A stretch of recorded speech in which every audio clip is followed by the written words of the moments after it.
هغه مشران یو خبره کوي وای قرضدار خو چا وجل نه دی بالکل چې قرضدار خو چا وجل نه دی خو په خودکشي باندې مجبور کړی دی جی السلام علیکم ملګرو جنید خان ما ویډیو مکمل وګورئ یو ډیره عبرتناک ویډیو ده زموږ د پاره پکې هم یو سبق پروت دی تاسو را سایډ لچ دا کم تصویر ښکاری چون کې دی کې خدا بره پړې ما پټ کړی ځکه په فیسبوک باندې داسې قسم ویډیوز اپلوډ کول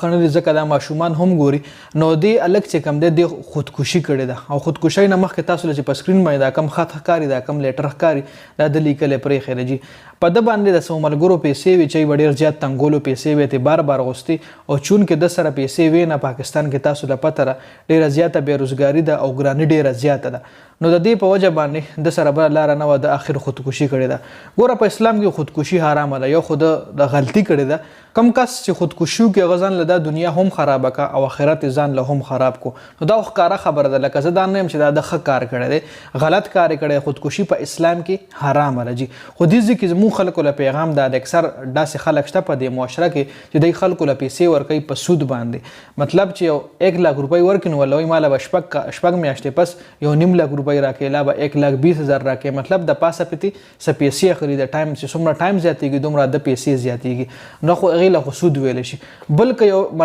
ملګري سره ښه کړي پیسې ورکړي او د هغه مجبوري نه وي نو هغه له نه دي پکار چې ملګری تنګ کړي او هغه له بار وایي چې ما له پیسې راکړه هر ټایم د هغه کور مخې له ودرېږي چې بیا د هغه واړه بچي وي د هغه ښځه وي هغه کار روزګار نه وي نو بیا هغه نه پیسې غوښتل هغه اخر بیا په خودکشي باندې مجبوره کړي هغه داسې چلو کې چې چېرته وتښتي هغه د ډپریشن مریض شي یا د ټینشن د لاس هغه د شوګر بلډ پریشر مختلف بیمارو کې انوالو شي نو یو خو ګوره یو مرګره بل مرګري له قرض ورکړي نو دا هغه سره ښه کوي یو بل مرګره چې یو مرګري نه قرض واخلي لکه زه اوس یو مرګري نه قرض واخلم نو ما له پکار دی چې کله ما سره پیسې وشي چې زه دغه مرګري له قرض زر تر زره واپس کړم که چېرې ما سره پیسې نه وي او زما غریبي وي نو بیا د ما هغه مرګري له پکار دی چې ما سره ګزاره وکړي زما غریبۍ له وګوري زما مجبورو له وګوري ما له وګوري چې آیا د بنده کار شته که نشته د سره انکم شته که نشته که چېرې ما سره پیسې وي او زه یې غله نه ورکوم قرضداري له قرض نه ورکوم نو بیا زه زیاتې کوم بیا قرضداري له پکار دی چې په ما باندې لیګل اکشن هم اخیستی شي مطلب تاڼه را سره هم کولی شي تاڼه تحصیل را سره هم کولی شي او کور مخې راته هم هر ټایم ودرېدی شي خو که چېرې ما سره پیسې نه وي او قرضدار ما تنګی نو بیا به زه خامخا د ټینشن د ډپریشن مریض کېږم خو خبره دی حد لنی پکار چې یو کس خودکشي وکړي لکه د نو واړه بچي پاتې شو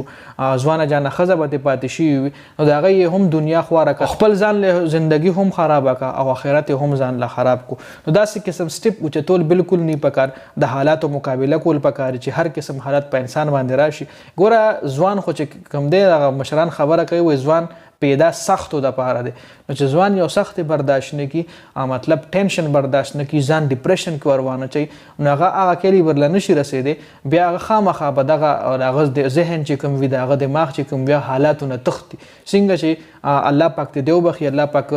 دل هغه جهان خشته کی خو لکه دی لویل شي د حالاتو نه تیخته لکه چې ته حالاتو مقابله نه کوي او حالاتو نه او تختی نو الله پاک ته دې ځوان آخرت خکی او الله پاک ته د بچو له د خزې له صبر جمیل ورکی الله پاک ته د بچی چې کم دی په ښه پرورش ورله ورکی او په ښه طریقه باندې الله پاک د بچی رالوي کی نو یو شاړ غونته پیغام ما وی تاسو سره هم شریک د ویډیو کتلو ډیره زیاته مننه ویډیو مخکې ملګرو سره شریک کړئ جنید خان افیشل چینل هم سبسکرایب کړئ پیج هم لایک کړئ ډیره زیاته مننه جی والسلام